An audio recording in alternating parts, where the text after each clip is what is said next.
โดยปฏิบัติตามข้อตกลงเลขที่880ทับจนวและ190ทับจสท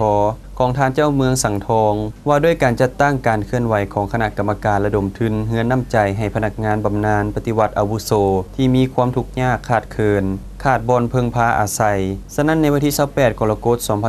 2016ที่ผ่านมาเมืองสังทองจึงได้จัดพิธีมอบเงินที่ระดมทุนได้จำนวน26ล้าน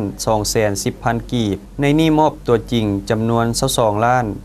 370,000 กีบให้กับแผนกแรงงานและสวัสดิการสังคมนครวิจันทร์โดยให้เกียรติมอบเงินดังกล่าวของทานนางแก้วพรหมราชห้องเลขาห้องเจ้าเมืองสังทองทั้งเป็นประธานคณะกรรมการระดมทุนขันเมืองและเป็นเกียรติหับของทานนางลำพอยศรีอัคจันทร์หัวหน้าแผนกแรงงานและสวัสดิการสังคมนครวิจันทร์โดยมีพนักงานภาคส่วนที่เกี่ยวข้องเข้าร่วมเป็นสักขีพยานเงินจำนวนดังกล่าวแม่นทางคณะกรรมการระดมทุนเมืองสังทองได้จัดตั้งปฏิบัติระดมทุนจากสังคมโดยเฉพาะแม่นมาจากพนักงานทหารตำรวจและรัฐวิสาหกิจที่เคลื่อนไหวอยู่ภายในเมืองสังทองนครวิจันทร์ทั้งนี้ก็เพื่อเป็นการสุขยู่ช่วยเหลือปลุกสร้างเฮือนให้พนักงานบำนาญที่ขาดที่อยู่อาศัยบ่มีเฮือนพักเป็นของตนเองให้มีเฮือนที่อยู่อาศัยตลอดไป